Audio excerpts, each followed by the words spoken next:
ദൈവനാമത്തിൻ്റെ മഹത്വം. ഇന്ന് സന്നിഹിതരായിരിക്കുന്ന എല്ലാവർക്കും യേശുക്രിസ്തുവിൻ്റെ മഹനീയ നാമത്തിൽ സ്നേഹവന്ദനം.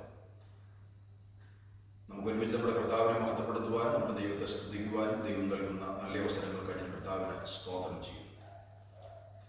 ഇന്ന് ചിന്തയ്ക്ക് വേണ്ടി എടുത്തിട്ടുള്ളത് 23-ാമത്തെ സങ്കീർത്തനമാണ്. എല്ലാവർക്കും സുപരിചിതമാണ്. ബൈബിളിലെ അത്ര വലുതല്ലാത്ത വളരെ ചെറിയൊരു സങ്കീർത്തനമാണ് 23. 6 വാക്യങ്ങൾ മാത്രമേ 23-ാമത്തെ സങ്കീർത്തനത്തിൻ്റെ അകത്തുള്ളൂ. പക്ഷേ ഈ സങ്കീർത്തനം നമ്മൾക്ക് മിക്കവർക്കും പരിചിതമാണ്. ഇതിലെ വാചകങ്ങളൊക്കെ അവരുടെ ജീവിതത്തിൽ പ്രസക്തമായിട്ടും അനുഭവത്തിൻ്റെ കേന്ദ്രമായിട്ടും ഒക്കെ മാറുന്നത് നിങ്ങളൊക്കെ ജീവിതത്തിൽ മനസ്സിലാക്കിയിട്ടുള്ളവരാണ്. 23-ാം സങ്കീർത്തനത്തിൻ്റെ രചയിതാവ് ദാവീദ് ആണ്. തന്നെ ഇസ്രായേൽ രാഷ്ട്രത്തിൻ്റെ രാജാവായി ദൈവം അഭിഷേകം ചെയ്യുന്നതിന് മുൻപ് തൻ്റെ പിതാവിൻ്റെ ആടുകളെ മേയിച്ചു കൊള്ളുന്ന ഒരു ഇടയനാണ് അദ്ദേഹം. അതുകൊണ്ട് ആടെന്താണ്, അതുപോലെ ഇടയൻ ആരാണ്, അവർ തമ്മിലുള്ള ബാന്ധവം എന്താണ് എന്ന് നന്നായിട്ട് അറിയാവുന്ന ഒരാളാണ് ദാവീദ്.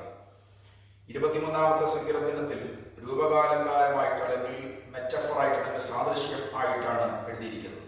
അതിൽ യഹോവയെ നല്ല ഇടയനായിട്ടും ആ നല്ല ഇടയനായ യഹോവയുടെ കയ്യിലെ വളരെ നല്ല ഒരാടായിട്ട് തന്നെയും കൂടി ചിത്രീകരിച്ചുള്ള അങ്ങനത്തെ ഒരു സങ്കീർത്തനമാണ് 23. ഇനി 23-ാമത്തെ സങ്കീർത്തനത്തിലെ ചിത്രം ശ്രദ്ധിക്കണം. സംരക്ഷണം, സുരക്ഷിതത്വം, പരിപാലനം, കരുതൽ, ഭക്ഷണം, ജീവിതാവശ്യങ്ങൾ, മാർഗനിർദ്ദേശം, സ്വാന്തനം എല്ലാം നൽകുന്ന ഇടയനായതിനാൽ ആ ദൈവത്തെ ആശ്രയം വെക്കുന്ന ചിത്രമാണ് ഈ 23-ാം സങ്കീർത്തനത്തിൽ കൂടി അദ്ദേഹം പ്രതിപാദിക്കുവാൻ തുടങ്ങുന്നു. എന്ന് പറഞ്ഞാൽ തനിക്ക് ഇതൊക്കെ ലഭിക്കുന്നുണ്ട്. താൻ ആ നല്ല ഇടയന്റെ കയ്യിൽ നിന്ന് കരുതലും സംരക്ഷണവും നിർദ്ദേശവും ഒക്കെ താൻ പ്രാപിക്കുന്നയാളാണ്. അപ്പൊ അതിന്റെ ഒരു ചിത്രം വായനക്കാരെ ഗ്രഹിപ്പിക്കുവാൻ വേണ്ടി എഴുതിയതാണ് 23-ാമത്തെ സങ്കീർത്തനം. 23-ാമത്തെ സങ്കീർത്തനത്തിലെ മെയിൻ പോയിന്റ് അല്ലെങ്കിൽ പ്രധാനപ്പെട്ട ആശയം എന്ന് പറയുന്നത് ഫിയർ നോട്ട് ഈവിൾ എന്ന് പറഞ്ഞാൽ ഒരു തരത്തിലുള്ള ആപത്തോ തിന്മയോ അശുഭകരമായ കാര്യങ്ങളോ ദുഷ്ടതയോ ഒന്നും ദൈവത്തിൽ ആശ്രയിക്കുന്നവൻ ഭയപ്പെടേണ്ട എന്ന് പറഞ്ഞാൽ ഇതൊന്നും ഉണ്ടാകത്തില്ല എന്നല്ല സങ്കീർത്തനക്കാരൻ ഇതിൽ പറഞ്ഞു വെക്കുന്നത്. ഇതൊക്കെ ഉണ്ടാകാം, പക്ഷേ അതൊന്നും ഒരു ദൈവവൈതൽ ഇതോർത്ത് ഭാരപ്പെടേണ്ട, അതോർത്ത് കുണ്ഠിതപ്പെടേണ്ട കാര്യമില്ലെന്നാണ്. 23-ാമത്തെ സങ്കീർത്തനം നൽകുന്ന ആത്മീക പാഠം അല്ലെങ്കിൽ സ്പിരിച്വൽ ലെസൺ എന്ന് പറയുന്നത് ഇടയന് പാതകൾ സുപരിചിതമാണ് എന്ന് മാത്രമല്ല, എതിർവശത്തുള്ള ആ ഭാഗത്തെ കുഴപ്പങ്ങളും അവിടെയുള്ള തിന്മകളും എല്ലാം വളരെ കൃത്യമായിട്ട് ഇടയൻ മനസ്സിലാക്കുന്നുണ്ട് അല്ലെങ്കിൽ നാം അറിയുന്നുണ്ട്. തന്നിമിത്തം ആടുകളായ നാം ഇടയനായ യേശുവിനെ ആശ്രയിച്ച് പിന്തുടരുക എന്ന് പറയുന്ന ഒരു ചിന്തയാണ് 23-ാമത്തെ സങ്കീർത്തനത്തിൽ കാണുന്നത്. 21-ാം സങ്കീർത്തനം നമ്മൾ വായിക്കുമ്പോൾ തന്നെ ഇടയൻ ആട് ബാന്ധവം എന്ന് കാണുമ്പോൾ തന്നെ നിങ്ങൾക്ക് യോഹന്നാന്റെ സുവിശേഷം 10-ാം അധ്യായത്തിൽ യേശു പറയുന്ന കാര്യമുണ്ട്, ഞാൻ നല്ല ഇടയനാകുന്നു, നല്ല ഇടയൻ ആടുകൾക്ക് ജീവനെ കൊടുക്കുന്നു. അപ്പോൾ വ്യക്തമായിട്ട് നമ്മെ അറിയാവുന്ന ഒരു ദൈവം, നമ്മുടെ സ്വഭാവ വൈശിഷ്ട്യങ്ങൾ അത് സമൂഹമായിട്ടല്ല വ്യക്തിപരമായിട്ട് തൻ്റെ ആടുകളെ അറിയാവുന്ന ആളാണ് ഇടയൻ എന്ന് പറയുന്നത്. അപ്പോൾ ആ ഇടയന് നമ്മളെ എതിരെ കൊണ്ടുപോകണമെന്നും അതുപോലെ നാം പോകുന്ന വഴിയിലെ കുഴപ്പങ്ങൾ എന്താണെന്നും അവിടുത്തെ ഗുണങ്ങൾ എന്താണെന്നും അതുപോലെ നമ്മളെ നയിക്കുന്ന ആ പാതകൾക്ക് അപ്പുറത്തുള്ള കാര്യങ്ങൾ എന്താണെന്നും ഒക്കെ വ്യക്തമായിട്ട് അറിയാൻ കഴിയുന്ന ദൈവമാണ് നമ്മുടെ ഇടയിൽ. അപ്പോൾ ആ ചിന്തയിൽ വേണം ഒരു ദൈവവൈതൽ ദൈവത്തെ ആശ്രയിക്കണം. 23-ാം സങ്കീർത്തനത്തിന്റെ അതിന്റെ 5-ാമത്തെ വാക്യം ഞാൻ വായിക്കാം. എന്റെ ശത്രുക്കൾ കാണുക നീ എനിക്ക് വിരുന്നൊരുക്കുന്നു, എന്റെ തലയെ എണ്ണ കൊണ്ട് അഭിഷേകം ചെയ്യുന്നു, എന്റെ പാനപാത്രവും നിറഞ്ഞു കവിയുന്നു. 23-ാമത്തെ സങ്കീർത്തനം ഇടയക്കുടിയിൽ പിറന്ന സങ്കീർത്തനമാണ്. നിങ്ങൾക്ക് ഇതിന്റെ അകത്ത് നോക്കിയാൽ കാണുന്ന ചില കാര്യങ്ങളുണ്ട്. യാത്രയുടെ ക്ലേശം കാണാം, വിയർപ്പിന്റെ മണം കാണാം, ചോരയുടെ ഗന്ധം കാണാം, അധ്വാനത്തിന്റെ ഭാരം കാണാം. ഇങ്ങനെ ആകപ്പാടെ യാത്ര, അതുപോലെ തന്റെ ജീവിതത്തിൽ ഉണ്ടാകുന്ന പ്രതിസന്ധികൾ, അതിന്റെ എല്ലാ രൂക്ഷതകൾ ഒക്കെ നിങ്ങൾക്ക് 23-ാം സങ്കീർത്തനത്തിൽ വായനക്കാരന് ഇതിൽ നേരിട്ട് അത് അവതരിപ്പിച്ചില്ലെങ്കിലും മനസ്സോടെ ആ 23-ാം സങ്കീർത്തനത്തിന്റെ ഭാഗങ്ങളിലേക്ക് നടന്നു പോകുന്ന ഒരു വായനക്കാരന് അല്ലെങ്കിൽ ഗ്രഹിക്കുവാൻ താല്പര്യപ്പെടുന്ന ഒരാൾക്ക് അത് മനസ്സിലാക്കാൻ കഴിയും. 23-ാം സങ്കീർത്തനത്തിൽ 1-ാമത്തെ വാക്യം നിങ്ങൾക്ക് എല്ലാവർക്കും സുപരിചിതമാണ്. യഹോവ എന്റെ ഇടയനാകുന്നു, എനിക്ക് മുട്ടുണ്ടാകുകയില്ല. ഇംഗ്ലീഷിൽ യഹോവ എന്ന പദത്തിന് കൊടുത്തിരിക്കുന്ന ലോർഡ് അല്ലെങ്കിൽ കർത്താവ് എന്നാണ്. Lord is my shepherd that have no wants എന്ന് പറഞ്ഞാൽ അതിന്റെ അർത്ഥം ദൈവം അല്ലെങ്കിൽ എന്റെ കർത്താവ് എന്റെ ഇടയനാകുന്നു, അതുകൊണ്ട് എനിക്ക് ആവശ്യങ്ങളേ ഇല്ലെന്ന്. മറ്റൊരു പരിഭാഷയിൽ കൊടുത്തിരിക്കുന്നത് എനിക്ക് യാതൊന്നിനും കുറവില്ലെന്ന്. അപ്പോൾ എന്തായാലും എന്റെ കേൾവിക്കാർ മനസ്സിലാക്കുക, നമ്മുടെ ജീവിതത്തിൽ കുറവുകളും അതുപോലെ ചില പരാധീനതകളും ആവശ്യം നടക്കാത്ത സന്ദർഭങ്ങളും ഭൗതികമായ ഞെരുക്കങ്ങളും അതുപോലെ ജീവിത സന്ധാരണത്തിന്റെ സംഭവങ്ങളിൽ ഉള്ള ചില ബുദ്ധിമുട്ടുകളും ഒക്കെ നാം അനുഭവിക്കുന്നവരാണ്. പക്ഷേ അവിടെയും മനസ്സിലാക്കുക, നമ്മുടെ ഇടയൻ അറിയാതെയല്ല ഈ കാര്യങ്ങൾ സംഭവിക്കുന്നത്. അതുകൊണ്ട് ഒരു ദിവസം കൊണ്ട് എല്ലാം തീരുമെന്ന് നാം വിചാരിക്കരുത്. ഒരു ദിവസം കൊണ്ട് എല്ലാം അസ്തമിക്കുമെന്ന് കരുതി നാം ഉടനെ കെട്ടും ഭാണ്ഡവും എല്ലാം പോറ്റേണ്ട കാര്യമില്ല. നമുക്ക് വേണ്ടി പ്രവർത്തിക്കാൻ കഴിയുന്ന ദൈവം എപ്പോഴും ജീവിക്കുന്നുണ്ട്. അതുകൊണ്ട് ദൈവം എന്റെ ഇടയനാകുന്നു, അതുകൊണ്ട് എനിക്ക് ബുദ്ധിമുട്ടുണ്ടാവില്ല, അല്ലെങ്കിൽ എനിക്ക് ആവശ്യങ്ങൾ ഉണ്ടാവില്ല എന്ന് പറയുമ്പോൾ എന്റെ ആവശ്യങ്ങൾ എന്റെ ചിന്തകളെക്കാൾ കൂടുതലായി എനിക്ക് വേണ്ടി എപ്പോൾ നടത്തി തരണമെന്ന് വ്യക്തമായിട്ട് അറിയുന്ന ഒരു നയിക്കൽക്കാരനെ അല്ലെങ്കിൽ ഒരു പാസ്റ്ററെയാണ് അല്ലെങ്കിൽ ഇടയനെയാണ് നാം ഈ സങ്കീർത്തനത്തിൽ കാണുന്നത്. നിങ്ങൾ ഈ സങ്കീർത്തനം വായിച്ചു നോക്കുമ്പോൾ ഞാനെന്നോ എന്റെയെന്നോ എന്നെയെന്നോ ഐ മൈ മൈൻ എന്ന് പറയുന്ന ഈ 3 പദങ്ങളിൽ ഏതെങ്കിലും ഒന്നില്ലാത്ത ഒരു സെന്റൻസിൽ ഇതിനകത്തില്ല. നിങ്ങൾ ശ്രദ്ധിക്കണേ, ഞങ്ങളുടെ ഇടയൻ എന്ന് പറയുന്നതും അതുപോലെ എന്റെ ഇടയൻ എന്ന് പറയുന്നതും വളരെ വ്യത്യാസമാണ്. ആശയത്തിൽ ഏതാണ്ട് കേൾക്കുമ്പോൾ ഒന്നായിട്ട് തോന്നാമെങ്കിലും വ്യക്തിപരമായിട്ടുള്ള ബന്ധം അല്ലെങ്കിൽ ഹൃദയത്തിന്റെ അകത്തുവന്ന് വരുന്ന ചിന്ത അല്ലെങ്കിൽ എന്റേത് എന്ന് പറയുന്ന അല്ലെങ്കിൽ എന്റെ സ്വന്തം എന്ന് പറയുന്ന അല്ലെങ്കിൽ ഹൃദയ അടുപ്പമുള്ള വ്യക്തിപരമായിട്ട് ബന്ധമുള്ള ആ ഒരു സംവിധാനത്തിൽ മാത്രമേ എന്റേതെന്ന് പറയാനുള്ളൂ. എന്ന് പറഞ്ഞാൽ അകത്തുനിന്ന് പുറപ്പെട്ടു വരുന്ന ഒരു ചിന്തയും അതുപോലെ വ്യക്തിപരമായ അടുപ്പത്തെ കുറിച്ചുള്ള ഒരു ധാരണയോടെ മിക്സ് ചെയ്യുമ്പോഴാണ് എന്റെ എന്നുള്ള പദത്തിന് പ്രാധാന്യം ഉണ്ടാകുക. അപ്പോൾ ഈ സങ്കീർത്തനത്തിൽ പറയുന്നത് എന്റെ എന്നും എന്നെ എന്നും അതുപോലെ ഒക്കെയുള്ള അല്ലെങ്കിൽ ഞാനെന്നും ഒക്കെയുള്ള പദം പറയുമ്പോൾ ഓർക്കണം, ഇത് വ്യക്തിപരമായിട്ട് ദൈവമായ ഇടയനെ മനസ്സിലാക്കിയ ആ ഒരു ആട്, തന്റെ കൈക്കീഴിലുള്ള ആട്, ആ ആടിന് പറയുവാനുള്ള വാക്കുകളാണ് നമ്മൾക്ക് ഇതിനകത്ത് കാണുന്നത്. എന്ന് പറഞ്ഞാൽ എന്നെ ശ്രദ്ധിക്കുന്നവർ മനസ്സിലാക്കണം, നമ്മുടെ ഇടയിൽ തമ്മിൽ വിദൂരത്തിൽ ഇരിക്കുകയല്ല, ഒരു ആടിന്റെ ഏറ്റവും സമീപസ്ഥനായിരിക്കുന്ന ഒരാളാണ് ഇടയൻ. അങ്ങനെയെങ്കിൽ യേശു പറഞ്ഞൊരു കാര്യമുണ്ട്, ഞാൻ ഒരു നാളും നിങ്ങളെ അനാഥരായി വിടുകയില്ല.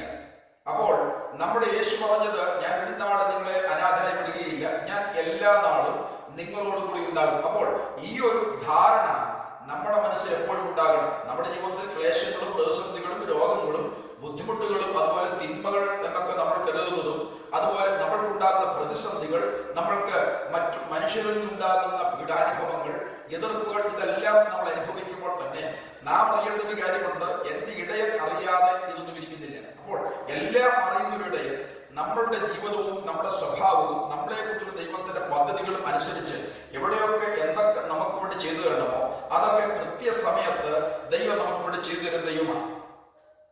ഇടയനും ആടും തമ്മിലുള്ള ഒരു ആഴമായ ബന്ധം അല്ലെങ്കിൽ ഒരു ആത്മബന്ധം നിങ്ങൾക്ക് ഈ സങ്കീർത്തനത്തിന്റെ വരികൾ മനസ്സിരുത്തി ചിന്തിക്കുകയും വായിക്കുകയും ചെയ്താൽ കാണാം. അപ്പോൾ ഞാൻ പറഞ്ഞല്ലോ, ഇത് ആരെങ്കിലും മധ്യസ്ഥത നിന്നുള്ള ഒരു ബന്ധമല്ല, അല്ലെങ്കിൽ ആരെങ്കിലും വഴിയിൽ ഉള്ള ഒരു ബന്ധമല്ല. ഇവിടെ ആടും ഇടയനും തമ്മിലുള്ള വ്യക്തിപരമായ ഒരു ആത്മബന്ധം അല്ലെങ്കിൽ മനസ്സുകൾ തമ്മിൽ അല്ലെങ്കിൽ ചിന്തകൾ തമ്മിൽ ആവശ്യങ്ങൾ തമ്മിൽ കൈമാറുന്ന ആ ഒരു വ്യക്തിപരമായ ബന്ധമാണ് നിങ്ങൾക്ക് ഈ സങ്കീർത്തനത്തിൽ കാണാൻ കഴിയുന്നത്. അപ്പോൾ നല്ല ഇടയന്റെ കൃത്യവും നല്ലതും സുതാര്യവുമായ പ്രവർത്തികളെ കുറിച്ച് അതിന്റെ മാഹാത്മ്യം അനുഭവിക്കുന്ന ആട് പറയുന്ന വാക്കുകളാണ് സത്യത്തിൽ 23-ാമത്തെ സങ്കീർത്തനം. അപ്പോൾ വ്യക്തിപരമായിട്ട് താൻ ആസ്വദിക്കുന്നു, താൻ അനുഭവിക്കുന്നു, താൻ പ്രാപിക്കുന്നു.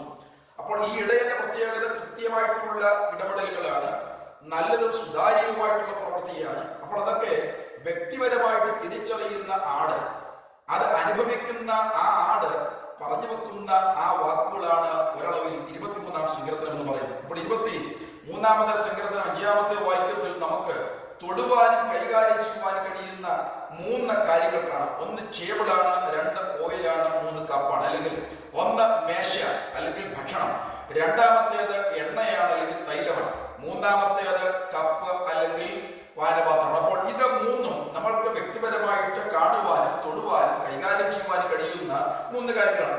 അപ്പോൾ ദൈവം നമ്മെ എങ്ങനെയൊക്കെ കരുതുന്നു എന്ന് ആണ് ഈ 23-ാം സങ്കീർത്തനം നമ്മോട് സംസാരിക്കുന്നത്. ഞാൻ 23-ാം സങ്കീർത്തനത്തിന്റെ 5-ാമത്തെ വാക്യത്തിന്റെ വിവരണത്തിലേക്ക് വരാം. എന്റെ ശത്രുക്കൾ കാണുകയും നീ എനിക്ക് വിരുന്നൊരുക്കുന്നു. ഇതിന് ന്യൂ ഇന്റർനാഷണൽ വേർഷൻ കൊടുത്തിരിക്കുന്നത് ഇങ്ങനെയാണ്, you prepare a table before me in the presence of my enemies. എന്നാൽ അത് അല്പം കൂടെ വ്യത്യസ്തമായ ഒരു പരിഭാഷയാണ് NLT, ന്യൂ ലിവിംഗ് ട്രാൻസ്ലേഷൻ കൊടുത്തിരിക്കുന്നത്. You prepare a feast for me in the presence of my enemies. അപ്പോൾ എന്റെ ശത്രുക്കൾ കാണുക നീ എനിക്ക് മേശ ഒരുക്കുന്നു എന്ന് പറയുന്ന രീതിയിലുള്ള ഒരു സാധാരണ രീതിയിലുള്ള ഒരു സംവിധാനമാണ് ന്യൂ ഇന്റർനാഷണൽ വേർഷൻ കൊടുത്തിരിക്കുന്നത്. എന്നാൽ അല്പം കൂടെ പ്രൗഢഗംഭീരമായ ഫീസ്റ്റ് എന്ന് പറയുന്ന വിരുന്ന് അല്ലെങ്കിൽ വിഭവസമൃദ്ധമായ തീൻ എന്ന് പറയുന്ന ആ ഒരു കാര്യമാണ് NLT കൊടുത്തിരിക്കുന്നത്. ഇപ്പോൾ ഓർക്കണം, ഈ ആട് ആയി മനസ്സിൽ കരുതി വെച്ചിരിക്കുന്ന ദാവീദ് ഇത് പറയുമ്പോൾ എന്താണ് ദാവീദ് പറഞ്ഞു വെക്കുന്നത്? ഞാൻ നേരത്തെ പറഞ്ഞല്ലോ, ദാവീദ് ഇടയനായിരുന്നു. അതുകൊണ്ട് ആടിന് എന്തൊക്കെ വേണമെന്നും ആട് എന്താണെന്നും ഒക്കെ ഉള്ള തിരിച്ചറിവ് ദാവീദിനുണ്ട്. അപ്പോൾ അത് മനസ്സിൽ വെച്ച് വേണം എഴുത്തുകാരൻ ഇത് കേൾക്കേണ്ടത്. അതായത് ഒരു വ്യാഴാഴ്ച ആടിനെ കൊണ്ടൊരു പുൽമേട്ടിൽ പോകുവാൻ വേണ്ടി ഇടയൻ തീരുമാനിച്ചാൽ, ഞാൻ ഇപ്പോഴത്തെ പലസ്തീനും ചുറ്റുപാടുമുള്ള അല്ലെങ്കിൽ പൗരാണിക ദേശം എന്ന് പറയുന്ന ഏഷ്യൻ നിയർ ഈസ്റ്റിൽ, ഇപ്പോഴത്തെ ആധുനിക സംവിധാനത്തിൽ പറഞ്ഞാൽ നമ്മുടെ മിഡിൽ ഈസ്റ്റ് എന്ന് പറയുന്ന ആ സ്ഥലത്തേക്ക് ഉണ്ടായിരുന്ന ഇടയന്മാർ പഴയകാലങ്ങളിൽ ചെയ്തിരുന്ന കാര്യം ഇതാണ്. ആടിനെ കൊണ്ട് തനിക്ക് വ്യാഴാഴ്ച ഒരു പുൽമേട്ടിൽ ഒരു പാസ്റ്ററിൽ പോകണമെന്നുണ്ടെങ്കിൽ ആടിനെ കൊണ്ട് നേരെ പോവുകയല്ല അന്നത്തെ ഇടയന്മാർ ചെയ്യുന്നത്. അവർ ചെയ്യുന്നത് കുറഞ്ഞപക്ഷം തലേ തിങ്കളാഴ്ചയെങ്കിലും അവർ ആ പുൽമേട്ടിൽ ആടിനെ കൊണ്ടല്ലാതെ ഒറ്റയ്ക്ക് പോകും. താൻ പോകുമ്പോൾ തന്റെ കയ്യിൽ ഉള്ള വടി അല്ലെങ്കിൽ ഇടയന്റെ കോൽ അല്ലെങ്കിൽ ഷെപ്പേർഡ് സ്റ്റാഫ് എന്ന് പറയുന്ന അത് താൻ കൊണ്ടുപോകും. എന്നിട്ട് അത് കുത്തി കുത്തി കുത്തി കുത്തി കുത്തി ആ പുൽമേട്ടിൽ കൂടി നടക്കും. എന്തിനാണെന്നറിയാമോ? അവിടെ എവിടെയെങ്കിലും ഹിംസ്ര ജീവികളുടെ അല്ലെങ്കിൽ വിഷജീവികളുടെ മാളങ്ങളുണ്ടോ എന്ന് അറിയാൻ വേണ്ടിയാണ്. അങ്ങനെ കുത്തി കുത്തി അദ്ദേഹം നടക്കുന്ന അവസരത്തിൽ ആ കുഴികളോ അല്ലെങ്കിൽ മാളങ്ങളോ കണ്ടാൽ അവിടെ കല്ല് വെച്ചടയ്ക്കും. എന്നിട്ട് ആണ് താൻ നിശ്ചയിച്ച ദിവസം ആടിനെ കൊണ്ട് അവിടെ പോകുന്നത്. അപ്പോൾ ആടിനെയും കൊണ്ട് അവിടെ അദ്ദേഹം പോകുമ്പോൾ ആട് പുല്ല് കാണുമ്പോൾ വളരെ ശീഘ്രഗതിയിൽ അത് ഭക്ഷിച്ചു പോകുമ്പോൾ ആടിന്റെ ഈ ക്രാണം ഈ മാളത്തിലിരിക്കുന്ന ഈ ദുഷ്ടജീവികളുടെ അല്ലെങ്കിൽ വിഷജീവികളുടെ മൂക്കിലടിക്കും. അപ്പോൾ ഈ ആടിനെ തിന്നണം, കൊന്നു തിന്നണം എന്നുള്ള ഒരു ചിന്ത അതിന്റെ മനസ്സിൽ വരുമ്പോൾ അതിന് ശ്രമം നടത്തുമെങ്കിലും കഴിയില്ല. കാര്യം ഒരു കല്ലിന്റെ അകലം. അപ്പോൾ നിങ്ങൾ ഈ വായിക്കുമ്പോൾ അറിയേണ്ട ഒരു കാര്യമുണ്ട്. ആട് വളരെ വേഗം ഒന്നും അറിയാൻ വയ്യാതെ തിന്നുകൊണ്ട് പോകുമ്പോൾ ആ ഇടയന്റെ ജോലിയാണ് എന്റെ ശത്രുക്കൾ കാണുക നീ എനിക്ക് വിരുന്നൊരുക്കുന്നു. എന്റെ ശബ്ദം കേൾക്കുന്ന പ്രിയപ്പെട്ടോട് ഞാൻ പറയാം, പലപ്പോഴും നമ്മളൊക്കെ അറിയുന്നൊരു കാര്യമുണ്ട്. നമുക്ക് ഒരു സ്ഥലത്ത് ഒരു അപമാനം ഉണ്ടായാൽ ഉടനെ അമേരിക്കൻ കോൺസുലേറ്റ് ദൈവം ഇടപെട്ട് ഒരു വിസ ഒക്കെ സ്റ്റാമ്പ് ചെയ്ത് ഇവിടുന്ന് നേരെ ന്യൂയോർക്കിലേക്കോ അല്ലെങ്കിൽ ഹൂസ്റ്റണിലേക്കോ ഒക്കെ പറഞ്ഞുവിടും. അമേരിക്കയിൽ പോകുന്നത് തെറ്റാണെന്ന് ഞാൻ പറഞ്ഞില്ല. ഹൂസ്റ്റണിൽ ദൈവം നിങ്ങളെ അയക്കത്തില്ലെന്ന് ഞാൻ പറഞ്ഞില്ല. ന്യൂയോർക്കിൽ നിങ്ങൾ പോയി താമസമാക്കില്ലെന്ന് ഞാൻ പറഞ്ഞില്ല. പക്ഷേ എവിടെയാണോ നീ അപമാനിക്കപ്പെട്ടത്, എവിടെയാണോ നീ നിന്ദിക്കപ്പെട്ടത്, അവിടെയാണ് നിന്നെ ബഹുമാനിക്കുന്നത്. എവിടെയാണ് നീ കൊള്ളത്തിൽ എന്ന് പറഞ്ഞത്, അവിടെയാണ് ദൈവം നിന്നെ കൊള്ളുമെന്ന് തെളിയിക്കുന്നത്. അങ്ങനെ ഒരു കാര്യം മനസ്സിലാക്കണം.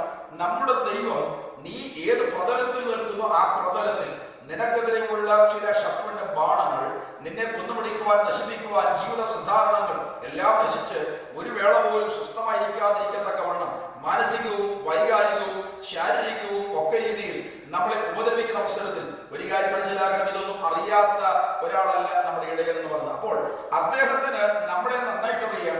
അതുകൊണ്ട് നാം ഇരിക്കുന്ന പ്രതലത്തിൽ നമ്മുടെ ശത്രുക്കൾ കാണുക, ശത്രുവിന് മുൻപിൽ നിന്ന് നമ്മളെ ഇവിടുന്ന് പിടിച്ചുകൊണ്ടുപോയി ആരും അറിയാത്തൊരു സ്ഥലത്ത് വെച്ചെന്നല്ല, നിന്റെ ശത്രുക്കൾ കാണുക വിരുന്നൊരുക്കും ദൈവമാണ്. എന്റെ ശബ്ദം കേൾക്കുന്ന പ്രിയപ്പെട്ടവരെ എന്ന് പറയാം, നിങ്ങൾ അപമാനത്തിലോ പ്രതിസന്ധികളോ പ്രശ്നത്തിലോ ആണ് നിങ്ങൾ ഇപ്പോൾ ഇരിക്കുന്നതെങ്കിൽ നിങ്ങൾ ഇരിക്കുന്ന ആ പ്രതലത്തിൽ, നിങ്ങൾ എതിർപ്പുകൾ സഹിക്കുന്ന ആ പ്രതലത്തിൽ തന്നെയാണ് ദൈവത്തിന്റെ പ്രവൃത്തി വെളിപ്പെട്ടു വരുന്നത്. അപ്പോൾ അതുകൊണ്ട് എന്റെ ശത്രുക്കൾ കാണുക നീ എനിക്ക് വിരുന്നൊരുക്കും. ഇത് ചുമ്മാതെ പറയുകയല്ല, ദാവീദിന്റെ ജീവിതാനുഭവങ്ങളാണ്. ദാവീദിന്റെ ചരിത്രം ശ്രദ്ധിക്കണം. ദാവീദിന്റെ അമ്മയും ഇസ്രായേലിന്റെ ഒന്നാമത്തെ രാജാവായിരുന്ന ശൗൽ തന്നെ ഒരു കാട്ടുകോഴിയെ പോലെ ഓടിച്ച് അവന്റെ ജീവനെടുക്കാതെ താൻ മടങ്ങുകയില്ല എന്ന് പറഞ്ഞ് എത്രയോ ദിനരാത്രങ്ങൾ അദ്ദേഹത്തിന് പുറകെ നടന്നു. അദ്ദേഹത്തിന്റെ മരണമായിരുന്നു ശൗലിന്റെ മനസ്സിലുണ്ടായിരുന്നത്. പലയാവധി അദ്ദേഹം ഉന്നം വെച്ച് അദ്ദേഹത്തിന് നേരെ എറിഞ്ഞു. പക്ഷേ അദ്ദേഹത്തിന്റെ മേൽ ദൈവം പകർന്ന പരിശുദ്ധാത്മാവിന്റെ ശക്തി കൊണ്ട് അദ്ദേഹം മാറിക്കൊടുന്നു. അപ്പോൾ ഓർക്കണം, അദ്ദേഹം നേരിട്ട് കണ്ടയാളാണ്. മാത്രമല്ല അദ്ദേഹത്തെ കൊന്നിട്ടേ ഉള്ളൂ എന്ന് പറഞ്ഞ് ജീവിതവ്രതം എടുത്ത മനുഷ്യനായ ശൗല് അദ്ദേഹത്തിന് ഉണ്ടായ പിണക്കെന്താണെന്നറിയാമോ? അദ്ദേഹത്തിന്റെ പിണക്കിതാണ്. അന്ന് ഫെലിസ്ത്യ മല്ലനെ ദാവീദ് കൊന്നു. ദാവീദ് പണം കൊടുത്ത് വേണ്ടി ആജ്ഞയാക്കിയതല്ല. അത് കണ്ടവർ, അനുഭവിച്ചവർ, അല്ലെങ്കിൽ ആ ഇസ്രായേൽ മനിൽ വന്ന് വെല്ലുവിളിച്ച് ഭയക്കുന്ന കണ്ട് ജനങ്ങൾ ഓടുന്ന ആ കാഴ്ചയൊക്കെയുള്ള ഇസ്രായേലിലെ കന്യകമാർ പാടിയ കാര്യമുണ്ട്. അതിതാണ്, ശൗൽ 1000 കൊന്നു, ദാവീദ് 10,000 കൊന്നു. ശൗലിന് വാശിയായി, അവർ എനിക്ക് 1000 തന്നുള്ളൂ, അവന് 10,000 കൊടുത്തു. അതുകൊണ്ട് ഇനിയും അവന്റെ സിംഹാസനം കൂടെ പിടിച്ചെടുക്കുവാനുള്ള ശ്രമം മാത്രം, എന്ന് പറഞ്ഞാൽ അവൻ അതും കൂടെ മാത്രമേ കിട്ടാറുള്ളൂ. അപ്പോൾ തനിക്ക് അവനോട് കണ്ണിക്കടി ഉണ്ടായി. കണ്ണിക്കടി ഉണ്ടായപ്പോൾ നമ്മൾ ദൈവത്തിന്റെ വചനത്തിൽ വായിക്കുന്നത് 1 ശമൂവേൽ 17-18 വാക്യത്തിൽ വായിക്കുന്നത്, പിറ്റേനാൾ യഹോവ അയച്ച ഒരു ദുരാത്മാവ് ശൗലിന്റെ മേൽ വന്നു. അപ്പോൾ ഓർക്കണം, ശൗൽ എന്ന് പറയുന്ന മനുഷ്യൻ ദുരാത്മാവിൽ കിടന്ന് കുറയുമ്പോഴും, അദ്ദേഹം ദുരാത്മാവിൽ കിടന്ന് വിക്രിയകൾ കാണിക്കുമ്പോഴും, ഇതാ പരിശുദ്ധാത്മ സംവിധാനം ഉണ്ടായിരുന്ന, അല്ലെങ്കിൽ അഭിഷേകതയിലെ തലയിൽ വീണിട്ടുള്ള ദാവീദ്, അദ്ദേഹം ചെയ്തൊരു കാര്യം എന്ന് പറഞ്ഞാൽ, അദ്ദേഹം വീണ വായിക്കുമ്പോൾ അദ്ദേഹത്തിന് മേലുള്ള ഈ ദുരാത്മാവ് മാറിപ്പോകും. അപ്പോൾ ഓർക്കണം, ഇങ്ങനെ ശൗലിന് ഗുണം ചെയ്ത മനുഷ്യനാണ് ദാവീദ്. മാത്രമല്ല, ശൗലിന് വേണ്ടി യുദ്ധം ചെയ്ത് വിജയങ്ങൾ കൈവരിച്ച ആളാണ് ദാവീദ്. ഒരിക്കൽ പോലും നിങ്ങൾ അവിടെ ചരിത്രം പഠിച്ചാൽ, ശൗലിനെ അപായപ്പെടുത്തുകയോ തന്റെ കസേര പിടിച്ചെടുക്കുകയോ ചെയ്യുവാനും വേണ്ടി ഒരു കുൽസിത ശ്രമവും കാണിച്ചയാളല്ല ദാവീദ്. പക്ഷേ ഇതൊക്കെയാണെങ്കിലും ദാവീദിന്റെ പിന്നാലെ അദ്ദേഹം നടക്കുകയാണ്. ശൗൽ അവനെ കൊന്നിട്ട് മാത്രമേ ഉള്ളൂ. അപ്പോൾ ഓർക്കണം, അതിന്റെ നടുവിൽ വെച്ചാണ് ദൈവത്തിന്റെ പ്രവൃത്തിയൊക്കെ ദാവീദ് അനുഭവിച്ചുള്ളത്. മാത്രമല്ല, തന്റെ മകനായ അബ്ശാലോം അപ്പന്റെ കസേര പിടിച്ചടക്കി കൊട്ടാരം ഇതാ സ്വന്തമാക്കി അദ്ദേഹവും കൂട്ടിക്കൊണ്ട് പലായനം ചെയ്യുമ്പോൾ നിങ്ങൾ മനസ്സിലാക്കണം, അബ്ശാലോം വിചാരിച്ചു തന്റെ ഇംഗിതം പോലെ എല്ലാം നടന്നു, താൻ ഉണ്ടാക്കി തിരക്കഥ പോലെ എല്ലാം നടന്നു. ഇന്ന് എന്നെ ശബ്ദം കേൾക്കുന്ന പ്രിയപ്പെട്ടവർ ഞാൻ പറയാം, ഇതേപോലെ എന്റെ ശബ്ദം കേൾക്കുന്ന പ്രിയപ്പെട്ടവരെ, നിങ്ങൾക്ക് എതിരെ നിൽക്കുന്നവർ, നിങ്ങൾക്കെതിരെ ഉണ്ടാക്കുന്ന ഒത്തിരി ചിന്തകൾ, ഒത്തിരി നിങ്ങൾക്കെതിരെ ഉണ്ടാക്കുന്ന കൂട്ടുകെട്ടുകൾ, നിങ്ങൾക്ക് എതിരെ നടത്തുവാൻ ആഗ്രഹിക്കുന്ന തിരക്കഥകളെല്ലാം രചിച്ചുകൊണ്ട് വരുമ്പോൾ ഒരു കാര്യം ഓർക്കുക, അതിന്റെ നടുവിലാണ് ദൈവം നിനക്ക് വേണ്ടി പ്രവർത്തിക്കുന്നത്. അതുകൊണ്ട് എന്റെ ശത്രുക്കൾ കാണുക നീ എനിക്ക് വിരുന്നൊരുക്കുന്നു എന്ന് പറയുന്നത് വെറുതെയുള്ള കാര്യമല്ല. ഇനി മറ്റൊരു കാര്യം ശ്രദ്ധിക്കണം, ഇസ്രായേൽ മക്കൾ ഈജിപ്തിൽ നിന്ന് ചെങ്കടൽ കടന്ന്, അല്ലെങ്കിൽ റെഡ് സീ എന്നറിയപ്പെടുന്ന ഞാങ്ങണക്കടൽ എന്ന് പറഞ്ഞ ആ സ്ഥലത്തൂടെയാണ് ഇക്കലേക്ക് വരുന്നത്. അങ്ങനെ വരുന്ന അവസരത്തിൽ അവിടെ കടലിലെ വെള്ളം 2ആയിട്ട് ദൈവം നിർത്തിയിരിക്കുകയാണ്. വേറെ ഒരു ഫെൻസിംഗ് ഒന്നുമില്ല, പ്രത്യേകിച്ച് ഒരു മതിലൊന്നും അവിടെ കെട്ടിയിട്ടില്ല ദൈവം. പക്ഷേ വെള്ളത്തെ വിധി പോലെ നിർത്തി അതിന് നടുവിൽ കൂടി ഉണങ്ങ നിലത്തുകൂടിയാണ് ഇസ്രായേൽ മക്കളെ കടന്നുവിടുന്നത്. ഇത് കഥയായിട്ടോ ബൈബിൾ പറയുന്ന ഒരു ചെറിയ ആലങ്കാരിക പ്രയോഗമായിട്ടൊന്നും എന്റെ കേൾവിക്കാർ മനസ്സിലാക്കരുത്. ഇത് ചരിത്ര സംഭവമാണെന്ന് ചരിത്രം തെളിയിച്ച കാര്യമാണ്. എന്റെ വിഷയം അതല്ലാത്തതുകൊണ്ട് ഞാൻ അങ്ങോട്ട് പോകുന്നില്ല. അപ്പോൾ ഓർക്കുക, ഇങ്ങനെ ഇസ്രായേൽ മക്കൾ അതിൽ ഇറങ്ങി വരുന്ന അവസരത്തിൽ ആ കടലിൽ കിടക്കുന്ന ജീവികളൊന്നും മാനസാന്തരപ്പെട്ടതല്ല. ഈ ഇസ്രായേൽ മക്കളെ തിന്നുവാൻ വേണ്ടി അവയൊക്കെ ചാടി വീഴുന്നുണ്ട്. പക്ഷേ എന്തോ ഒരു സംവിധാനത്തിൽ തട്ടി അവർക്ക് പുറമോട്ട് പോകരുതെന്ന് പറഞ്ഞാൽ ദൈവം ഇതാ ഇസ്രായേലിന് വേണ്ടി ഉണ്ടാക്കിയ സംരക്ഷണ ഭിത്തിയാണ്. അപ്പോൾ ഓർക്കണം, എന്റെ ശബ്ദം കേൾക്കുന്ന പ്രിയപ്പെട്ടവരെ, നിങ്ങൾ ശത്രുവിന്റെ ആക്രോശം കേൾക്കുമ്പോഴും നിങ്ങളെ മുടിച്ചിട്ട് മാത്രമേ അവർ ഇനിയും അടങ്ങിയിരിക്കുന്നു പറയുന്നതൊക്കെ നിങ്ങളുടെ ചെവിയിൽ കേൾക്കുമ്പോഴും ഒരു കാര്യം മനസ്സിലാക്കുക, എന്റെ ദൈവം അറിയാതെ നിങ്ങളുടെ തലയിലെ ഒരു മുടി താഴെ വീഴുകയില്ല. എന്റെ ദൈവം അറിയാതെ നിങ്ങളുടെ ശരീരത്തിലെ ഒരു രോമം താഴെ വീഴുകയില്ല. അങ്ങനെയെങ്കിൽ എന്റെ ശബ്ദം കേൾക്കുന്ന പ്രിയപ്പെട്ടവരെ, ദൈവമക്കളെ, ഞാൻ പറയാ, നിങ്ങളെ ദൈവം പുലർത്തുന്നത് ശത്രുവിന്റെ അടുക്കൽ നിന്ന് പാത്ത് നിങ്ങളെ കൊണ്ടുപോയി എവിടെയൊക്കെ രഹസ്യ സങ്കേതത്തിലല്ല. എന്റെ ശത്രുക്കൾ കാണുകയെ നീ എനിക്ക് വിരുന്നൊരുക്കുകയാണ്. ഇനിയും ഇടയൻ ഞാൻ പറഞ്ഞല്ലോ, പുൽപ്പുറത്ത് നേരത്തെ പോയി അദ്ദേഹം ഈ വടിയിൽ കുത്തിക്കുത്തി നടക്കുന്ന കാര്യമാണ് ഇപ്പോൾ പറഞ്ഞത്. എന്നാൽ അതിന്റെ കൂടെ അദ്ദേഹം ചെയ്യുന്നൊരു കാര്യമുണ്ട്, വിഷച്ചെടികൾ വല്ലതുമുണ്ടെങ്കിൽ അദ്ദേഹം പറിച്ചു കളയും. എന്താ കാര്യം എന്നറിയാമോ? ഈ ആടിനെ പുൽമേട്ടിലേക്ക് കൊണ്ടുപോരുമ്പോൾ ഈ തീൻ കണ്ടിട്ട് യാതൊന്നും നോക്കാതെ ആട് വളരെ കാര്യമായിട്ട് ഇത് ഭക്ഷിക്കുമ്പോൾ ഇതിനിടയിലുള്ള വിഷച്ചെടികൾ അത് ഭക്ഷിച്ചാൽ ആട് നിർമ്മല ജീവിയാണ്, ആട് ചത്തുപോകും. അതുകൊണ്ട് ഇടയന്റെ ജോലിയാണിത്. നിങ്ങൾ ശ്രദ്ധിക്കണം, ഇടയന്റെ, ഒരു ഷെപ്പേർഡിന്റെ അല്ലെങ്കിൽ ഒരു പാസ്റ്ററിന്റെ ജോലിയാണ് ദുരുപദേശം പിൻപറ്റിയാൽ ഉണ്ടാകുന്ന കുഴപ്പം വിശ്വാസികളെ പഠിപ്പിക്കേണ്ടത്. അപ്പോൾ എന്നും അനുഗ്രഹം വരുമെന്ന് പറഞ്ഞു പിടിപ്പിക്കുകയല്ല. നിങ്ങൾ ദുരുപദേശത്തിലേക്ക് പോയാൽ, തെറ്റായ ഉപദേശങ്ങൾ നിങ്ങൾ സ്വീകരിച്ചാൽ അത് രസകരമായിട്ട് ആദ്യം തോന്നാമെങ്കിലും നിങ്ങൾ അതിൽ കൂടി പരാജയത്തിലേക്കാണ് എത്തുക അല്ലെങ്കിൽ എന്ന് തിരിച്ചറിയിക്കേണ്ട ഒരു ജോലി, അല്ലെങ്കിൽ ദുരുപദേശം എന്താണ് എന്ന് കൃത്യമായിട്ട് അവരെ പറഞ്ഞ് മനസ്സിലാക്കി എന്താണ് ഉപദേശമെന്ന് അവരെ പഠിപ്പിക്കേണ്ട ജോലിയും കൂടെ ഒരു ദൈവസഭയിലെ ശുശ്രൂഷകരുണ്ട്. അപ്പോൾ വെറുതെ ഒരു പ്രസംഗം നേരം പോക്കിന് വേണ്ടി പറഞ്ഞു വിടുകയല്ല. തനിക്ക് ദൈവം നൽകിയ നിയോഗമനുസരിച്ചും തനിക്ക് ദൈവം നൽകിയ കഴിവനുസരിച്ചും തനിക്ക് ദൈവം നൽകിയ അറിവനുസരിച്ചും തനിക്ക് ദൈവം നൽകിയ ആത്മീയ ചിന്തകളനുസരിച്ചും ഒക്കെ തന്റെ ജനങ്ങളെ പഠിപ്പിക്കേണ്ട, ഉദ്ബോധിപ്പിക്കേണ്ട ചുമതല ഒരു സഭയുടെ പാസ്റ്ററുള്ളതാണ്, ദൈവദാസന്മാർക്കുള്ളതാണ്. അത് എന്നെ കണ്ട് ദൈവദാസന്മാരും മറന്നു പോകരുത്. ഞാൻ ആ വാക്യത്തിന്റെ രണ്ടാമത്തെ ഭാഗത്തേക്ക് വരാം. 23-ാം സങ്കീർത്തനം അതിന്റെ 5-ാമത്തെ രണ്ടാമത്തെ ഭാഗം. എന്റെ തലയെ എണ്ണ കൊണ്ട് അഭിഷേകം ചെയ്യുന്നു. NIV കൊടുത്തിരിക്കുന്നത് you anoint my head with oil. നീ എന്റെ തലയെ എണ്ണ കൊണ്ട് അഭിഷേകിക്കുന്നു മാത്രമേ അവിടെ അർത്ഥമുള്ളൂ. എന്നാൽ NLT കൊടുത്തിരിക്കുന്നത് you honour me by anointing my head with oil എന്നാണ്. എന്ന് പറഞ്ഞാൽ അതിന്റെ അർത്ഥം ഇതാണ്: എന്റെ തലയെ നീ എണ്ണ കൊണ്ട് അഭിഷേകം ചെയ്ത് എന്നെ നീ മാനിക്കുന്നു, അല്ലെങ്കിൽ ബഹുമാനിക്കുന്നു, അല്ലെങ്കിൽ ബഹുമാന തലത്തിലേക്ക് കൊണ്ടെത്തിക്കുന്നു എന്നൊക്കെയാണ്. അപ്പോൾ ഇത് നിങ്ങൾ മനസ്സിലാക്കണമെങ്കിൽ ആട്ടിടയന്മാർ ചെയ്യുന്ന കാര്യം നിങ്ങൾ ഓർക്കണം. പഴയകാലത്ത് ആടിനെ സംരക്ഷിച്ചിരുന്ന ആല്, ആ ആലയിലേക്ക് ആടിന് കയറുവാനും ഇറങ്ങുവാനുമുള്ള ചെറിയ ഒരു വാതിൽ മാത്രമേ ഉള്ളൂ. എന്ന് പറഞ്ഞാൽ ഒരാടിനെ ഒരു സമയത്ത് അതിൽ കൂടി കയറുവാനോ അതിൽ കൂടി ഇറങ്ങുവാനോ ഒക്കെ ഉള്ളൂ. അപ്പോൾ അങ്ങനെ എല്ലാ ദിവസവും രാവിലെ ഇടയൻ ആടുമായിട്ട് മേച്ചിൽപ്പുറത്തേക്ക് പോകുന്നതിന് മുൻപ് ഓരോ ആടും ഇറങ്ങി വരുമ്പോൾ വൈദ്യവിധി പ്രകാരം അദ്ദേഹം ഉണ്ടാക്കി വെച്ചിരിക്കുന്ന എണ്ണയെടുത്ത് അതിന്റെ നെറ്റിയിൽ പുരട്ടും. എന്റെ ശബ്ദം കേൾക്കുന്നവരോട് ഞാൻ പറയാം, എല്ലാ ദിവസവും രാവിലെ നമ്മുടെ ദൈവത്തിന്റെ സ്പർശം കേൾക്കാതെ നിങ്ങൾ ആരും മറ്റൊരു കാര്യത്തിൽ മാറപ്പെടരുത്. എന്ന് പറഞ്ഞാൽ സ്പീഡ് കൊണ്ടോ ആവേശം കൊണ്ടോ സമയക്കുറവ് കൊണ്ടോ ഒക്കെ നമ്മൾ ചിലപ്പോഴൊക്കെ ഇത് കാണിക്കുമ്പോഴും അത് അബദ്ധമാണെന്ന് അറിയണം. അപ്പോൾ നമ്മുടെ ദൈവത്തിന്റെ കരസ്പർശം കേൾക്കാതെ നിങ്ങൾ ആരും ഒരു ദിവസം ആരംഭിക്കരുത്. അപ്പോൾ എന്ത് ആണ് അന്നത്തെ ദിവസം നടക്കുക എന്ന് നമുക്കറിയില്ല. പക്ഷേ ഇടയൻ ചെയ്ത് വെറുതെയല്ല, പുഴുക്കണി ഉണ്ടാകാതിരിക്കുവാൻ, അതുപോലെ വിഷങ്ങൾ ഈ ആടിനെ ഏൽക്കാതിരിക്കുവാൻ ഒക്കെയുള്ള സംവിധാനമായ ഈ വൈദ്യുതി പ്രകാരം താൻ ഉണ്ടാക്കി വെച്ചിരിക്കുന്ന ആ ഫ്രാഗ്രന്റ് അല്ലെങ്കിൽ ആ എണ്ണ അല്ലെങ്കിൽ ആ ഓയിൽ അദ്ദേഹം അതിന്റെ നെറ്റി പുരട്ടാറും. എന്നാൽ ചില ദിവസങ്ങളിൽ നെറ്റിക്ക് മാത്രമല്ല, ഇടതൂർന്ന വഴിയിൽ കൂടിയാണ് ആടിനെ കൊണ്ടുപോകുവാൻ വേണ്ടി ഈ ഇടയൻ തീരുമാനിച്ചതെങ്കിൽ ഇടയൻ ചെയ്യുന്ന കാര്യം ആടിന്റെ വയറിന്റെ രണ്ട് സൈഡിൽ കൂടി ഇത് പുരട്ടി വെക്കാറുണ്ട്. എന്ന് പറഞ്ഞാൽ ആടിനറിയത്തില്ല എതിരെയാണ് പോകുക എന്ന്, പക്ഷെ ഇടയനറിയാം ഏത് വഴിയിൽ കൂടിയാണ് പോകുന്നത്, ആ വഴിയിൽ എന്തെല്ലാം ഉണ്ടാകും എന്ന് തനിക്ക് മുൻകൂട്ടി അറിയാം. അതുകൊണ്ടാണ് ഈ രണ്ട് സൈഡിലും വയറിന്റെ ഇരു ഭാഗങ്ങളും ഈ ഉണ്ടാക്കി വെച്ചിരിക്കുന്ന ഓയിൽ പുരട്ടുന്നത്. എന്ന് പറഞ്ഞാൽ ഇത്രയേ ഉള്ളൂ, നമ്മുടെ ദൈവത്തിന് അറിയാം നമ്മൾ എതിരെയൊക്കെയാണ് പോകേണ്ടത്, അല്ലെങ്കിൽ നമ്മളെ എതിരെയൊക്കെയാണ് നയിക്കുന്ന ദൈവത്തിന് അറിയാം.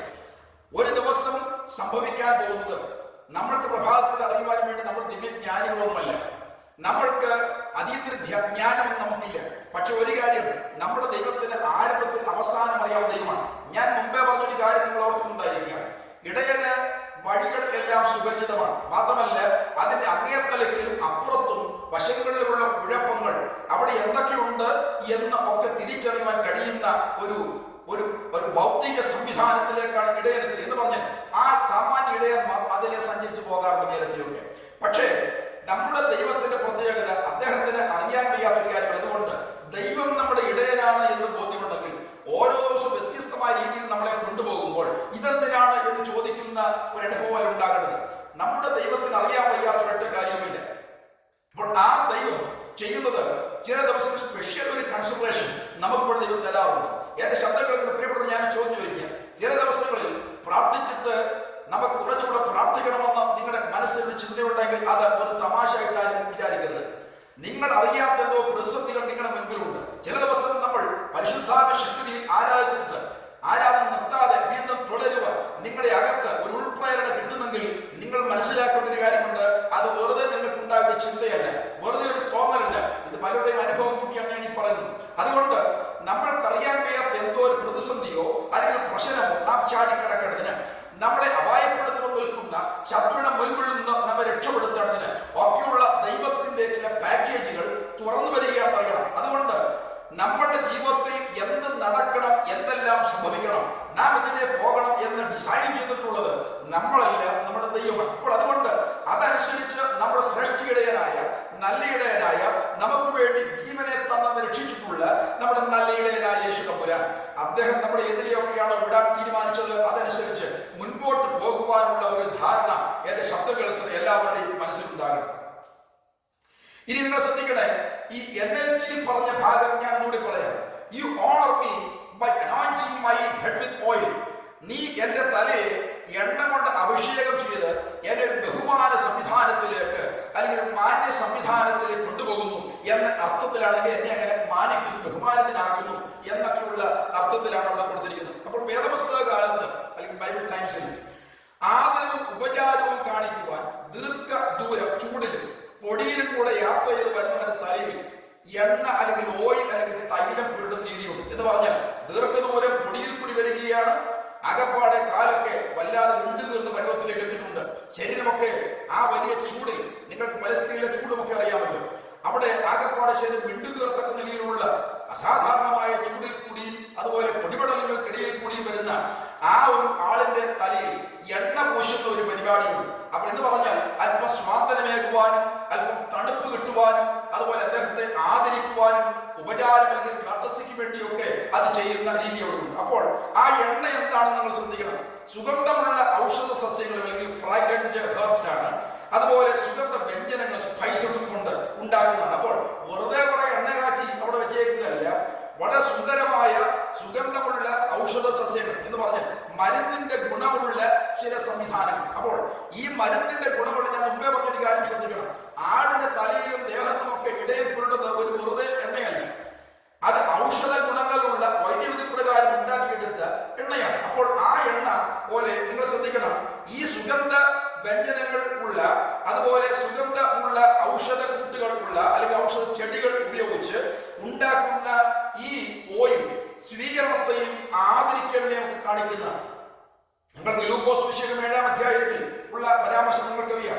അതുപോലെ മത്തായി സുവിശേഷം 26-ാം അധ്യായത്തിലും മർക്കോസ് 14-ാം അധ്യായത്തിലും യോഹന്നാൻ 12-ാം അധ്യായത്തിലൊക്കെ ആ ഭാഗം രേഖപ്പെടുത്തിയിട്ടുണ്ട്. പരീശനായിരുന്ന ധനവാനായിരുന്ന കുഷ്ഠരോഗിയായിരുന്ന ശിമോന്റെ വീട്ടിൽ യേശു പന്തിക്കിരിക്കുമ്പോൾ ആണ് പട്ടണത്തിലെ പാപിനിയായ ഒരു സ്ത്രീ വന്ന് സജീവാംശം തൈലം പൊട്ടിച്ച് അവന്റെ കാലിൽ ഒഴിച്ചതും തലയിൽ ഒഴിച്ചതും ഒക്കെയുണ്ട്. ഞാനതിന്റെ വിവരണം ഇപ്പോൾ പറയുന്നില്ല, നമ്മുടെ വിഷയം അതല്ല. അപ്പോൾ ഇങ്ങനെ ഒഴിക്കുന്ന അവസരത്തിൽ എന്തായി സംഭവം? അന്ന് യഹൂദന് വീട്ടിൽ വരുന്ന ഒരുത്തനെ അവരുടെ ആചാരപരത്തിൽ അല്ലെങ്കിൽ സെമിറ്റിക് സംസ്കാരത്തിൽ വീട്ടിൽ വരുന്ന ഒരാളെ വീട്ടുകാരൻ അദ്ദേഹത്തിന് കാല് കഴുകാൻ വെള്ളം കൊടുക്കണം, മാത്രമല്ല അദ്ദേഹത്തെ ചുംബിക്കണം, തലയിൽ തൈലം പൂശണം. പക്ഷേ ഈ അറിവുകളും ഈ കാര്യങ്ങളൊക്കെ വ്യക്തമായിരുന്ന മനുഷ്യനാണ് ശിമോൻ. അദ്ദേഹം യഹൂദ സമുദായത്തിൽ തന്നെ ഉള്ളയാളാണ്, അല്ലെങ്കിൽ സെമിറ്റിക് സംസ്കാരം അറിയാവുന്നയാളാണ്. പക്ഷേ അറിയാൻ വയ്യാഞ്ഞിട്ടല്ല, യേശു അതിൽ ഒന്നും ചെയ്തില്ല. പക്ഷേ നിങ്ങൾ ശ്രദ്ധിക്കണം, പട്ടണത്തിലെ പാപിനിയായ സ്ത്രീ എന്ന് അവരൊക്കെ കരുതിയിരുന്ന ആ സ്ത്രീ, അല്ലെങ്കിൽ നിങ്ങൾക്ക് മനസ്സിലാകാൻ പെട്ടെന്ന് വന്ന് ബഥാന്യ മറിയ എന്ന് പറയുന്ന ആ സ്ത്രീ വന്നിട്ട് യേശുവിന്റെ ഇതാ പിറകിൽ നിന്ന് കണ്ണുനീർക്കൊണ്ട് യേശുവിന്റെ കാൽ കഴുകി തലമുടികളുടെ തുവർത്തി, അതുപോലെ താൻ നിരന്തരം യേശുവിന്റെ കാൽ ചുംബിച്ചു.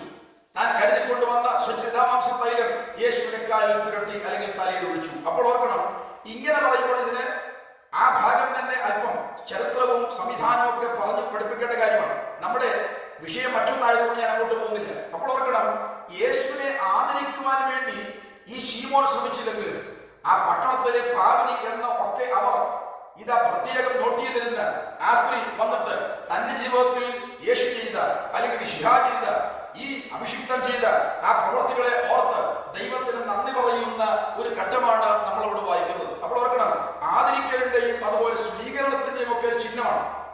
അപ്പോൾ ഇത് നമ്മൾ മനസ്സിലാക്കി വേണം മുൻപോട്ട് പോകേണ്ടത്. ഇനി പുറപ്പാട് പുസ്തകം 30-ാം അധ്യായം 30 മുതൽ 32 വരെയുള്ള വാക്യങ്ങൾ വായിച്ചാൽ അവിടെ രേഖപ്പെടുത്തിയിരിക്കുന്നത്, പുരോഹിത അഭിഷേകത്തിന് ഉണ്ടാക്കുന്ന തൈലം പോലെ ഒന്ന് ഉണ്ടാക്കരുത് എന്ന് പറഞ്ഞാൽ അതേ കൂട്ടിൽ അത് ഉണ്ടാക്കുവാൻ കൊടുത്തിരിക്കുന്ന കുറെ കൂട്ടുണ്ട്.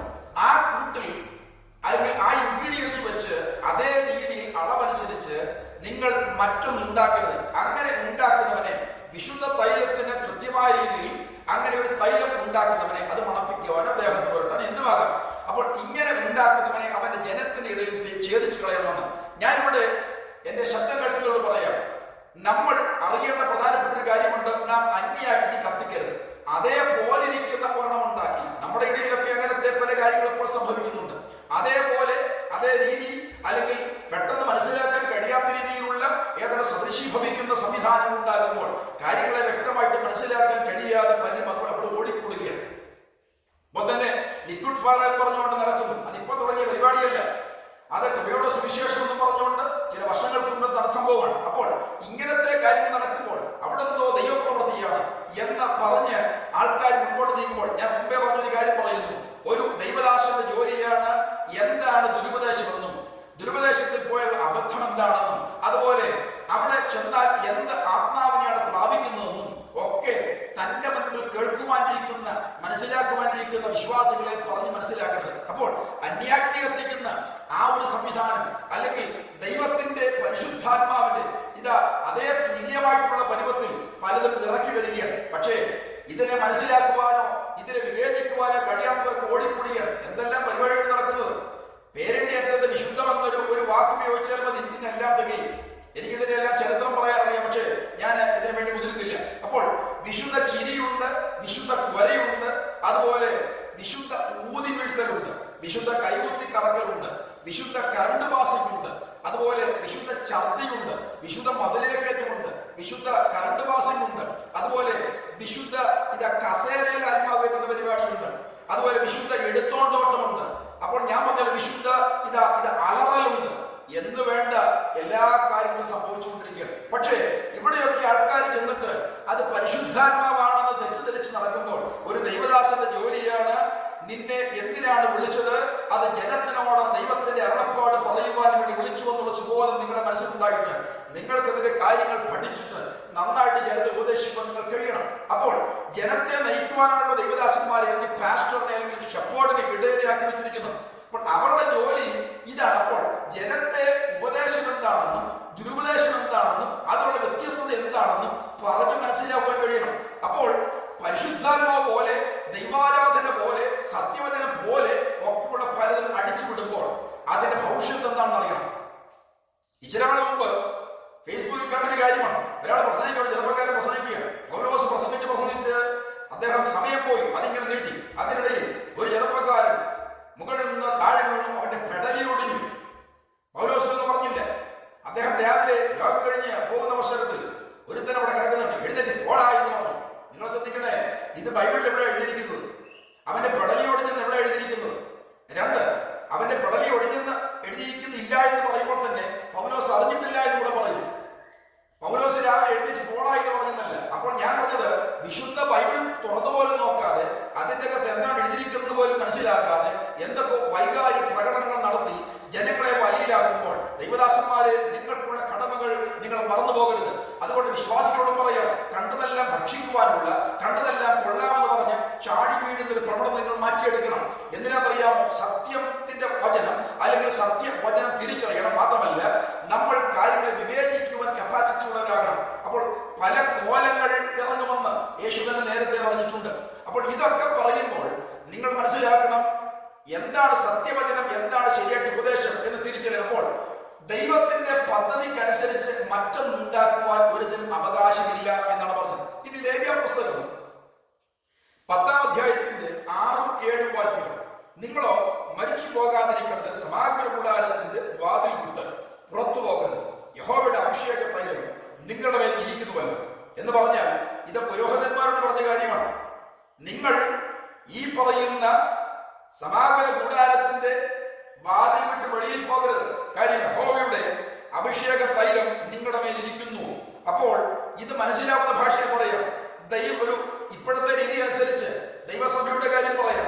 ദൈവകൃപയിൽ നിന്ന് സഭയും അതുപോലെ ദൈവദാസന്മാരും ദൈവമക്കളും മാറിപ്പോകരുത്, ആത്മീക മരണം സംഭവിക്കും. അപ്പോൾ എന്താണ് നമ്മുടെ മേൽ പകർന്നിരിക്കുന്നത്, എന്താണ് നമ്മളെപ്പോഴും ദൈവത്തിന്റെ പദ്ധതി, ഇത് നന്നായിട്ട് മനസ്സിലാക്കുവാൻ വേണ്ടി തുടങ്ങേണ്ടവരാണ് ദൈവദാസന്മാർ ദൈവമക്കളും. അല്ലാതെ എല്ലാം കാണുന്നതിന്റെ പുറകെ ഓടാനും എവിടെയും കയറി കൈകൊടുക്കാനും എന്തിനും ഓശാന പറയുവാനുമുള്ള ഒരു ചിന്തയിലേക്ക് നമ്മൾ വരുമ്പോൾ ഏതോ സാരമാത്ര പ്രസക്തമായ കുഴപ്പം നമ്മുടെ ജീവിതത്തിൽ സംഭവിച്ചിട്ടുണ്ട് എന്നാണ് നാം തിരിച്ചറിയേണ്ടത്.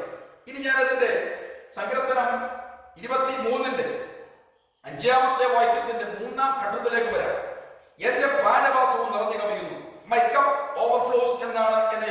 പക്ഷേ അല്പം കൂടെ വ്യത്യാസമായിട്ട് my cup overflows with blessings എന്നാണ് NLT കൊടുത്തിരിക്കുന്നത്. എന്ന് പറഞ്ഞാൽ നിങ്ങൾക്ക് മനസ്സിലാകുന്ന രീതിയിൽ പറയാം. അതുകൊണ്ട് എന്റെ പാനപാത്രവും അനുഗ്രഹങ്ങൾ കൊണ്ട് നിറഞ്ഞു കവിയുന്നു. എന്നെ കേൾക്കുന്നവരോട് ഞാൻ പറയാം, അനുഗ്രഹം ദൈവം തരത്തില്ലെന്ന് പറഞ്ഞില്ല.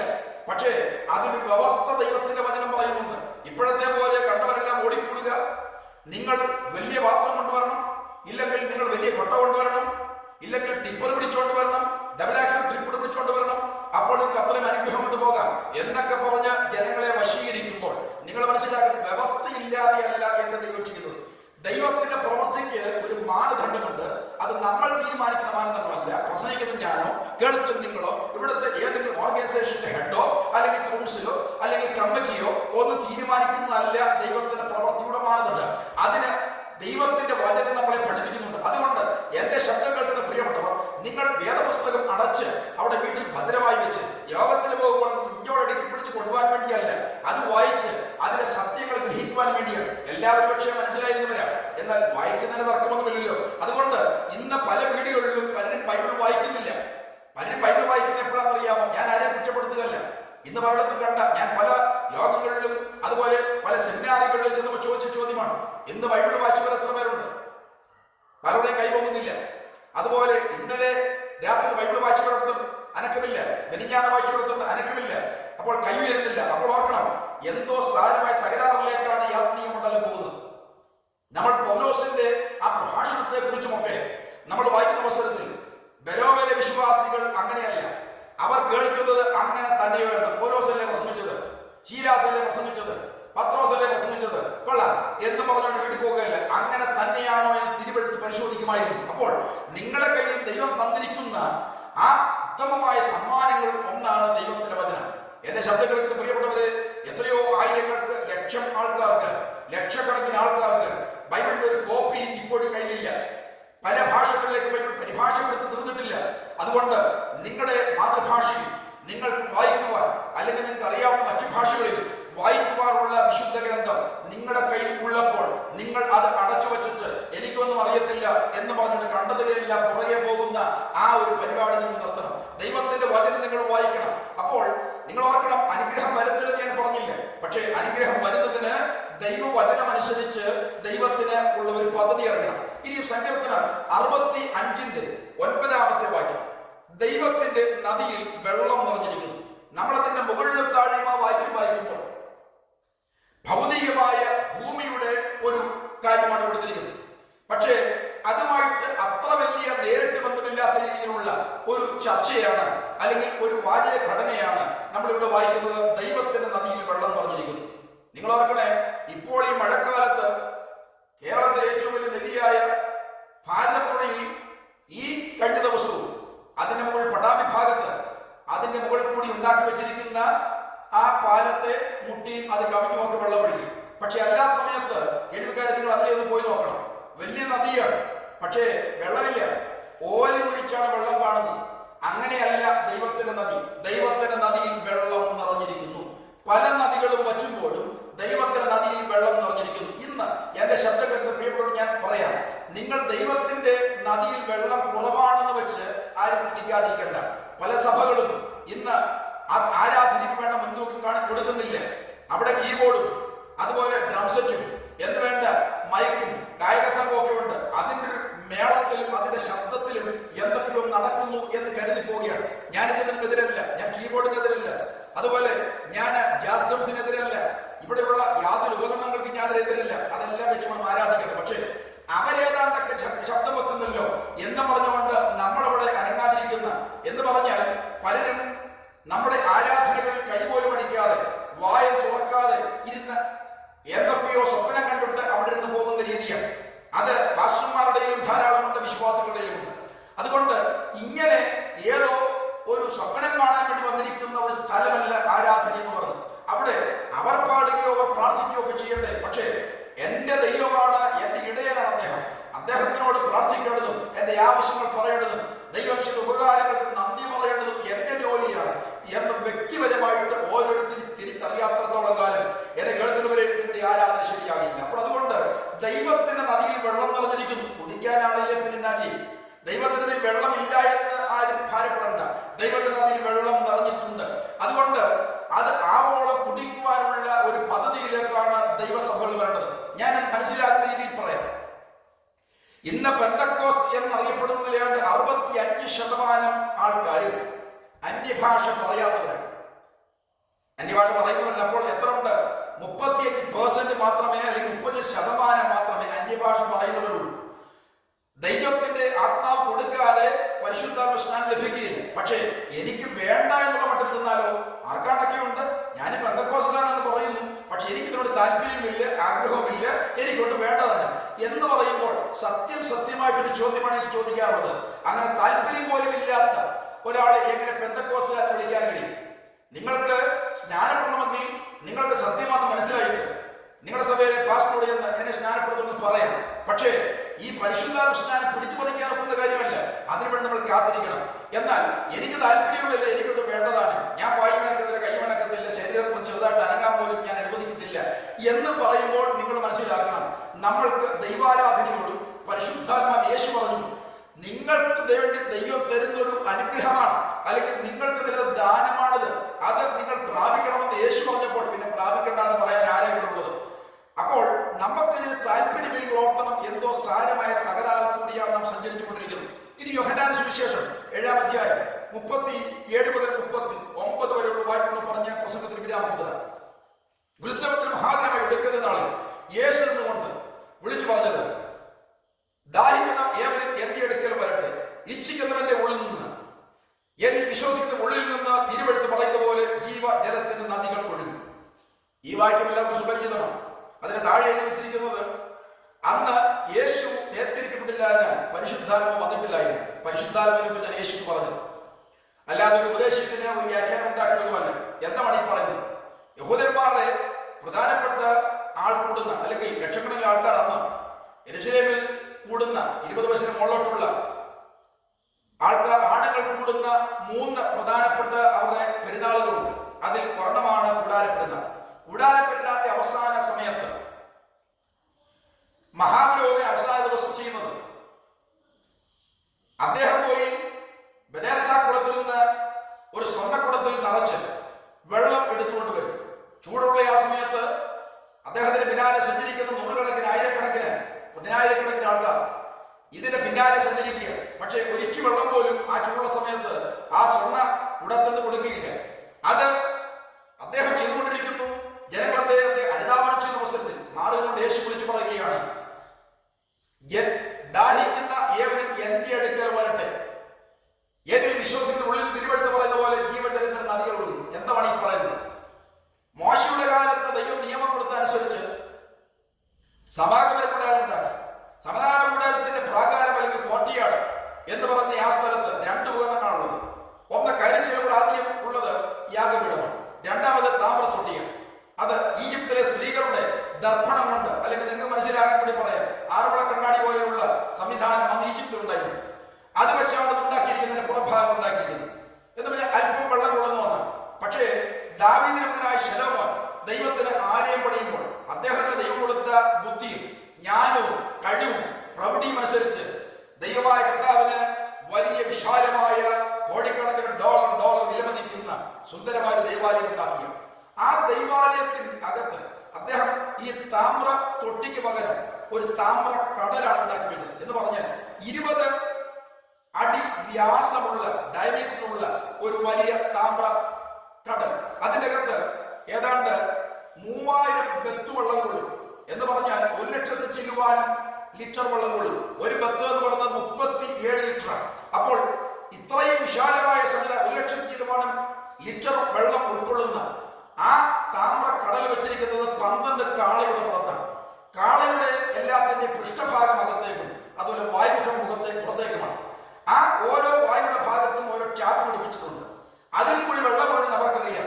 അത് അറിയാമെന്ന് പറയുകയാണ്, എന്നിൽ വിശ്വസിക്കുന്ന ഉള്ളിൽ നിന്ന് തിരുവെഴുത്ത് പറയുന്ന പോലെ ജീവജലത്തിന്റെ നദികൾ ഒഴുകും. അങ്ങനെങ്കിൽ നിങ്ങൾ ശ്രദ്ധിക്കണം, ജീവജലത്തിന്റെ നദികൾ അവിടെ പറ്റിയിരിക്കുമെന്നല്ല പറഞ്ഞത്. എന്നിൽ വിശ്വസിക്കുന്ന ഉള്ളിൽ നിന്ന് തിരുവെഴുത്ത് പറയുന്ന പോലെ ജീവജലത്തിന്റെ നദികൾ ഒഴുകും. അത് താൻ കൊടുക്കുവാനിരിക്കുന്ന പരിശുദ്ധാത്മാവിനെ കുറിച്ചാണെന്നാണ് പറഞ്ഞത്. അങ്ങനെയെങ്കിൽ എന്റെ ശബ്ദം കേൾക്കുന്ന പ്രിയപ്പെട്ടവരെ, നമ്മൾക്ക് ഈ പരിശുദ്ധാത്മാവിന് വേണ്ടവണ്ണം പ്രാപിക്കാൻ കഴിഞ്ഞിട്ടുണ്ടോ? നമ്മൾ 21-ാം സങ്കീർത്തനത്തിൽ വായിച്ചത്, എന്റെ പാനപാത്രം അവിടെ വറ്റിവരണമെന്നല്ല, എന്റെ പാനപാത്രം നിറഞ്ഞു കവിയുന്നതാണ്. അങ്ങനെയെങ്കിൽ നിറയാതെ എങ്ങനെയാണ് കവിയുന്നത്? ഓവർഫ്ലോ ചെയ്യുന്നത് എങ്ങനെയാണ്? ഇന്ന് പലർക്കും ഈ പരിശുദ്ധാത്മാവിന്റെ സംവിധാനത്തിൽ പലയിടത്തും പല സഭകളിലും പല ആരാധനകളും വറ്റിവരളുന്ന അനുഭവമാണ്. എന്നാൽ അതിനൊരു വ്യത്യാസം നമ്മുടെ സമൂഹത്തിൽ ഉണ്ടായിരിക്കും. നമ്മൾ പെന്തക്കോസ്തുകാരാണെന്ന് പേരിൽ പറഞ്ഞു പോയാൽ പോലെ ആരാധനയിൽ പരിശുദ്ധാത്മാവിന്റെ, വ്യക്തിപരമായ ജീവിതത്തിൽ പരിശുദ്ധാത്മാവിന്റെ ആ പ്രവൃത്തിയും അതുപോലെ ബന്ധവും ഒക്കെ നമ്മുടെ ജീവിതത്തിൽ ഉണ്ടാകണം. അപ്പോൾ അങ്ങനെയുള്ള ഒരു കാര്യത്തിലേക്ക് നമ്മൾ വരണം. അപ്പോൾ ഇവിടെ സങ്കീർത്തനക്കാരൻ പറയുന്നു, എന്റെ പാനപാത്രം നിറഞ്ഞു കവിയുകയാണ്. യേശു പറഞ്ഞു, എന്റെ വിശ്വസിക്കുള്ളിൽ നിന്ന് തിരുവെടുത്ത് പറയുന്ന പോലെ ജീവജലത്തിന് നദികൾ ഒഴുകും. അപ്പോൾ പരിശുദ്ധാത്മാവിനെ പാനം ചെയ്യുവാനും അത് നമ്മൾ യേശുവിന്റെ നാമത്തിന്റെ മഹത്വത്തിന് വേണ്ടി ഉപയോഗിക്കുവാനുമുള്ള ഒരു കാര്യമായിട്ടാണ് ദൈവം ആഗ്രഹിക്കുന്നത്. ഇന്ന് എന്റെ ശബ്ദങ്ങൾ കേട്ട എല്ലാ പ്രിയപ്പെട്ടവരും കർത്താവ് അനുഗ്രഹിക്കട്ടെ. കർത്താവിന്റെ ഹിതം പോലെ ജീവിക്കുവാനും പ്രവർത്തിക്കുവാനും കർത്താവിന്റെ നല്ല ആളുകളായിട്ട് വിശ്വസ്തരായിട്ട് നമ്മൾ ജീവിക്കുവാനും വേണ്ടി നമ്മൾ തയ്യാറാക്കുക. വിരുന്നൊരുക്കി നമ്മളെ അഭിഷേകം ചെയ്യുന്ന ഒരു നല്ല ഇടയനാണ് നാം വിശ്വസിക്കുന്നത്. ആ കർത്താവിന് മുന്നിൽ നമ്മെ തന്നെ സമർപ്പിക്കുകയും നമ്മളെ തന്നെ ഏൽപ്പിക്കുകയും ചെയ്യാം. കർത്താവ് എന്റെ ശബ്ദം കേട്ട എല്ലാ പ്രിയപ്പെട്ടവരും അനുഗ്രഹിക്കട്ടെ. കർത്താവിന്റെ കൃപാദികളും ഉണ്ടായിരിക്കും.